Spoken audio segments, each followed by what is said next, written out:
সিরিয়ায় আসাদের পতনে চায়নার জন্য কি ঝুঁকি তৈরি হলো?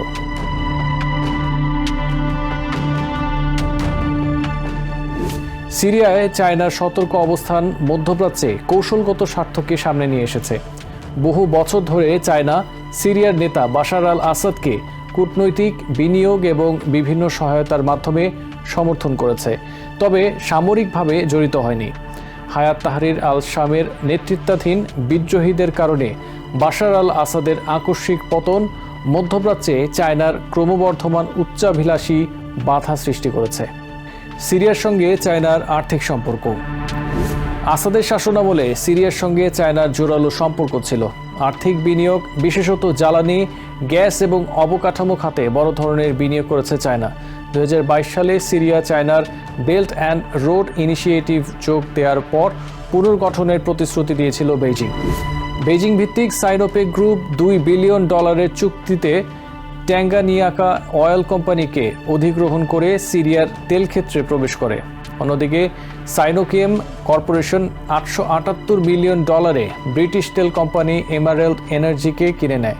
2010 সালে চায়না ন্যাশনাল পেট্রোলিয়াম কর্পোরেশন শেলের সিরিয়া অপারেশনের 35% শেয়ার অধিগ্রহণের চুক্তি সই করে।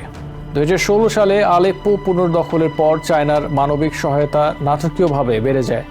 Centre for operational analysis and রিসার্চের তথ্য অনুযায়ী 2016 সালে $500,000 থেকে 2017 সালে চায়নার সহায়তা বেড়ে $54 মিলিয়ন পৌঁছায়।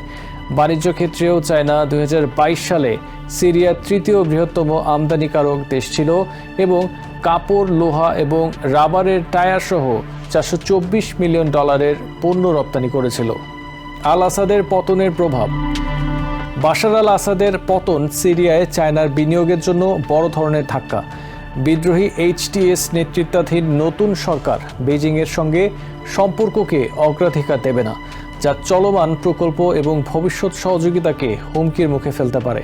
সিরিয়ায় চায়নার অর্থনৈতিক স্বার্থ, বিশেষত জ্বালানি এবং অবকাঠামো খাতে অনিশ্চয়তার মুখে পড়েছে। চায়নার বৃহত্তর প্রভাব। বাশার আল আসাদের পতন মধ্যপ্রাচ্যে চায়নার বৃহত্তর কৌশলগত পরিকল্পনায় ঝুঁকি তৈরি করেছে। বেইজিং, সৌদি আরব এবং ইরানের মধ্যকার সম্পর্ক পুনর্স্থাপনের মাধ্যমে এই অঞ্চলে প্রভাব বিস্তারের চেষ্টা করছে। বাশার আল আসাদের পতন মধ্যপ্রাচ্যে চায়নার অর্থনৈতিক আকাঙ্ক্ষা এবং সহিংস রাজনৈতিক বাস্তবতার মধ্যে দারুণ সাংঘর্ষিক অবস্থাকে সামনে নিয়ে এসেছে। নিউ ইয়র্ক থেকে সম্প্রচারিত TVN 24 টেলিভিশন বিশ্বজুড়ে বাঙালির কণ্ঠস্বর।